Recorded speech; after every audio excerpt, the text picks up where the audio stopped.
வாட்ஸ்அப்ல நமக்கு யாராச்சும் போட்டோ வீடியோஸ் இந்த மாதிரி வந்து அனுப்பியிருப்பாங்க. அந்த போட்டோஸ் அண்ட் வீடியோஸ் பாத்தீங்கன்னா வாட்ஸ்அப்போட அந்த சாட் பாக்ஸ்ல மட்டும்தான் வந்து இருக்கும். நம்ம கேலரியில போய் பாக்குறப்ப அந்த போட்டோ வீடியோஸ் வந்து இருக்காது.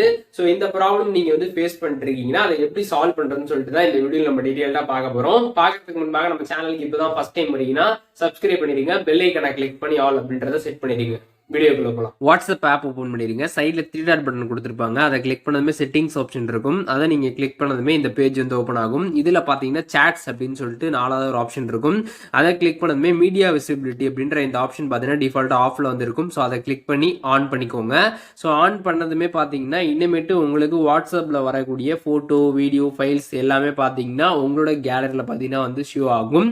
பட் இருந்தாலும் இந்த ஆப்ஷன் சில பேருக்கு ஆன்ல இருந்தாலும் வந்து அந்த போட்டோ வீடியோஸ் எல்லாம் பார்த்தீங்கன்னா வந்து கேலரியில் வந்து சேவ் ஆகாமல் வந்து இருக்கும். ஸோ அதற்கான காரணம் என்ன அப்படின்னு பார்த்தீங்கன்னா, ஸோ நீங்கள் வந்து ஏதாச்சும் ஒரு பர்டிகுலர் சேட்டுக்கு மட்டும் போய் பார்த்தீங்கன்னா அந்த மீடியா விசிபிலிட்டியை வந்து ஆஃப் பண்ணி வந்து வச்சுருப்பீங்க.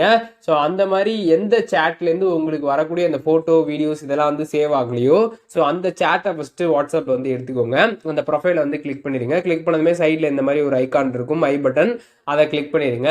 கிளிக் பண்ணதுமே அந்த சேட்டுக்குள்ள வந்து போயிடும். இதில் பார்த்தீங்கன்னா மீடியா விசிபிலிட்டி அப்படின்ற ஒரு ஆப்ஷன் இருக்கும். ஸோ அதை கிளிக் பண்ணி டிஃபால்ட்டாக அதில் வந்து எஸ்ல இருக்கு அப்படின்றத செக் பண்ணுங்க. அப்படி நோல வந்து இருந்துச்சுன்னா ஸோ அதை கிளிக் பண்ணி எஸ் அப்படின்றத கொடுத்துட்டு ஓகே அப்படிங்கிறத கொடுத்துருங்க. ஸோ கொடுத்ததுக்கப்புறம் பார்த்தீங்கன்னா இனிமேட்டு அவங்க அனுப்பக்கூடிய ஃபோட்டோ வீடியோஸ் அதுக்கப்புறம் ஃபைல்ஸ் எல்லாமே பார்த்தீங்கன்னா உங்களோட கேலரியில் பார்த்தீங்கன்னா வந்து சேவ் ஆக ஸ்டார்ட் ஆகிடும். இப்போ பார்த்துருப்பீங்க வாட்ஸ்அப்பில் வரக்கூடிய ஃபோட்டோ வீடியோஸ் வந்து கேலரியில் சேவ் ஆகாமல் இருக்கக்கூடிய அந்த ப்ராப்ளத்தை எப்படி சால்வ் பண்ணுறதுன்னு சொல்லிட்டு இந்த வீடியோ உங்களுக்கு யூஸ்ஃபுல்லாக இருந்துச்சுன்னா லைக் பண்ணிக்கோங்க. எதுவும் டவுட் இருந்துச்சுன்னா கண்டிப்பாக கமெண்ட் பண்ணுங்க, எல்லாருக்கும் ரிப்ளை பண்ணுறேன்.